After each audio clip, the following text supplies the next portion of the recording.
and welcome. I am Christina Johnson, a transformational nutrition coach, and I own a private health coaching practice, Christina Johnson Wellness.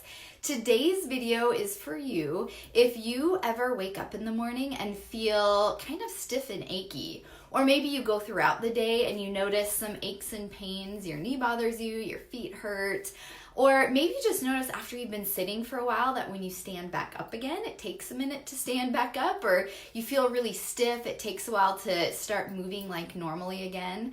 If you can relate to any of those situations, then be sure to watch this entire video today, because I know from my own personal experience that I have dealt with all of those things in the past. And I feel so much better now. It doesn't have to feel normal to feel stiff and achy all the time. In fact, I can remember back when I was probably 22 or 23 years old, I would wake up in the morning and just feel so stiff. I'd always have this crick in my neck. I didn't feel good. And I could have sworn to you that I needed a new mattress or a new pillow. I mean, I remember going pillow shopping so many times trying to find the perfect pillow that would cure my sore neck. And, I think there was one or two that probably helped a little bit. And I saw chiropractors, and again, it all helped, but it never took it away completely.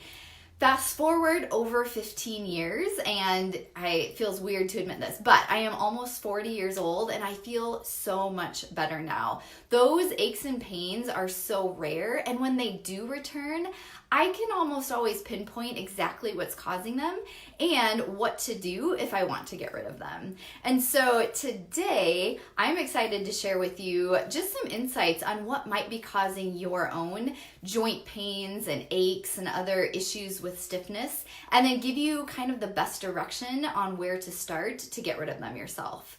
So I'm curious, will you just share in the comments, whether you're watching live or on the replay, do you struggle with different aches and pains? And what specifically? Is there, is it your neck, your knee, your feet, and is there a particular time of the day where you notice it more? So let me know in the comments what you're dealing with exactly. And if you know somebody else, and I'm sure we all do know somebody who deals with aches and pains, then share the love, share this video so that we can spread the word and help other people feel better, because that's what this is all about, is to feel better so that those aches and pains don't stop you from being active or traveling comfortably or just living life the way you want to. So this whole topic came about because I had a really big reminder of it this past summer. So late summer, my husband and I went to Texas for about a week and a half. And, we try to eat pretty healthy when we're traveling, but we do have a few more exceptions or things that we wouldn't normally have when we're on vacation. And so we were in Texas. So of course we had to have some barbecue and some Tex-Mex. And looking back on it, I realized that most likely, I think that I had a couple things at a couple barbecue restaurants that had gluten in them that I thought were safe at the time, but hindsight tells me I don't think they were. So I had some gluten. I also had a lot more nightshades than normal. So nightshades would be like the tomatoes and all that barbecue sauce, peppers, and Tex-Mex food. And then I also did have more sugar. So it's hard to pinpoint what it was exactly, but I came home from vacation and I felt horrible when I woke up in the morning. I just felt so stiff and achy. And where I noticed it the most was my feet, which had never really happened before, but it was like the bones in my feet were aching. And when I would get out of bed in the morning and step on them, it was just so uncomfortable. And, it made me, first of all, realize like how uncomfortable it is when you have those aches and pains. But it also really kind of brought me back to my number one guiding principle, which is that the food we put into our body directly impacts how you feel each and every day. It directly determines whether you're going to feel stiff and achy or not, if you're going to have lots of energy or not, or how well you sleep or don't sleep. So I had that really powerful reminder that, okay, I had spent 10 days on vacation not being as careful about what I put into my body, and I noticed the effects of it. And so I just went back to eating normally. As soon as I came back from vacation, I went back to my normal routine, my healthy foods, and probably, I would say it took probably 2 weeks, 1 to 2 weeks, and I was feeling like myself again. My feet weren't bothering me anymore. That achiness was going away, and I could just tell that the inflammation had dramatically calmed down. And so I share that with you just because, I mean, we all deal with these struggles, and it's easy for any of us, whether we think we're eating healthy or not, to have these times when we have these flare-ups. And the good news is it's completely possible to feel better. And I've learned that from firsthand experience.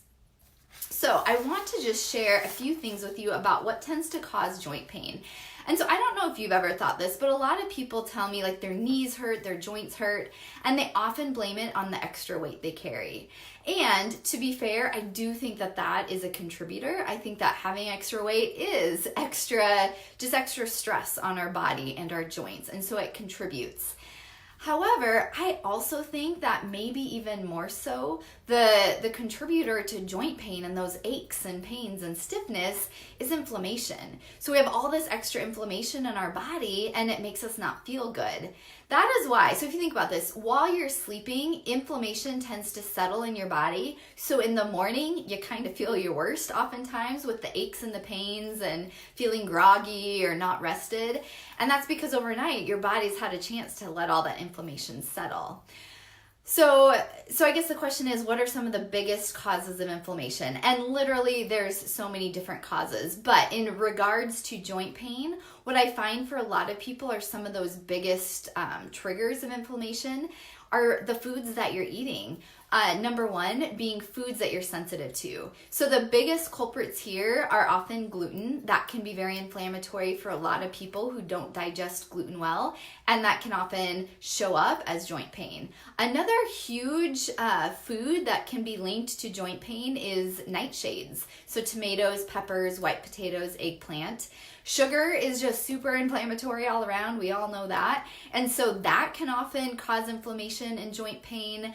Dairy for some people can be a contributor, and there's a few others as well, but I would say those are probably the top sources. So if you're eating those foods regularly, it's very likely that there's at least one of them that maybe your body isn't digesting very well, and it's leading to inflammation and then joint pain. And in general, just eating a lot of processed foods with a lot of toxins and chemicals, and that just don't have a lot of good vitamins and minerals, that also will be a contributor to inflammation and joint pain.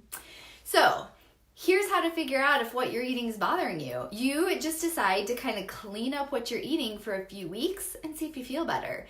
The good news is there's no harm that can come from this. It's not like taking a medicine for your joint pain that has a list of 10 or 20 side effects.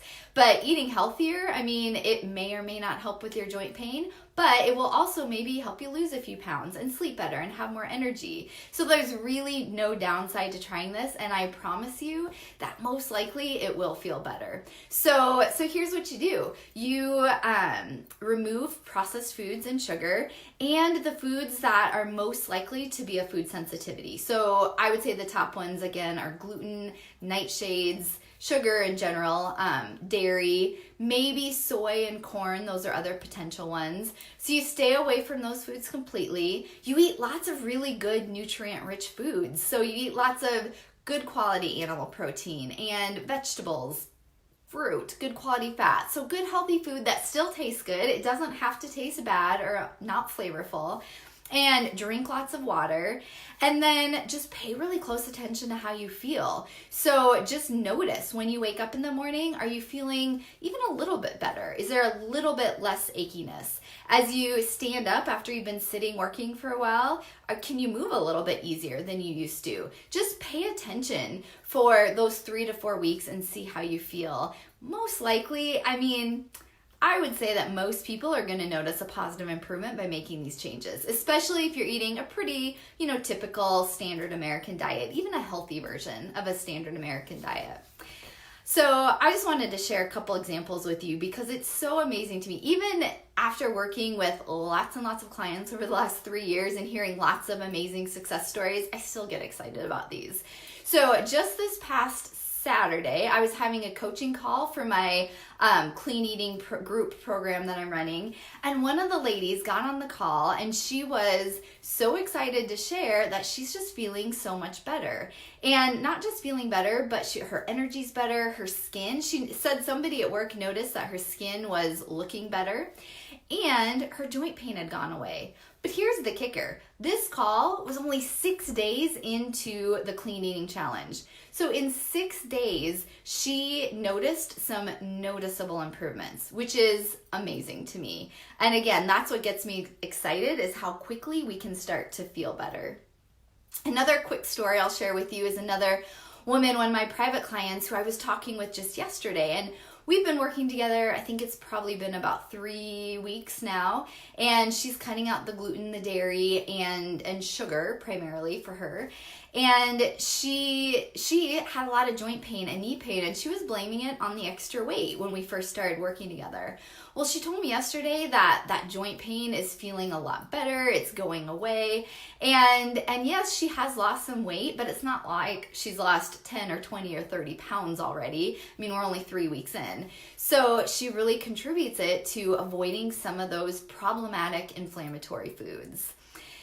So all this to say is I just want to first give you hope that it is completely possible to make a difference in how you feel by changing what you eat. The food you put in your mouth dramatically impacts how you feel each and every day. And it's not just about eating fewer calories or, going on a diet. It's about actually looking at what you're eating and making changes to that. And just know, I would just, oops, there we go. It looks like we had a little pause in the video. Why I do what I do is because I know that when you are not feeling good, it stops you from living life the way you want to. When you feel good and you don't have those aches and pains, then you can stay active. You can keep up with your husband and your kids and your grandkids. You can travel more comfortably and live life fully. So if you right now are dealing with some of those aches and pains, you're struggling to feel good every day, then please reach out to me. I would love to find a time to chat with you. We can take a look at what you're struggling with and how I can best support you. So just put a comment below, send me a private message, send me an email, whatever you want to do. But let me know you'd like to find a time to talk. I will send you a link to my calendar and offer you a free discovery session so we can just figure out what's going on for you and how I can help you, because it doesn't have to be this way. You can wake up in the morning feeling amazing. You can have lots of energy all day long and just feel happier and better and more confident. So please reach out to me and I would be happy to have a conversation with you about that. Also, I would love to know, how are you feeling right now after listening to all this information? Are you feeling, maybe excited and hopeful about feeling better? Are you feeling maybe a little overwhelmed or not sure where to start with this? Let me know in the comments. I'd love to know where you're at right now. And if you have any other questions, put them in there as well. I'll pop back in and answer any questions that you have. So I appreciate you so much for hanging in there with me and listening to this information today. I hope it was really helpful for you, and I will talk to you again next week. Bye for now.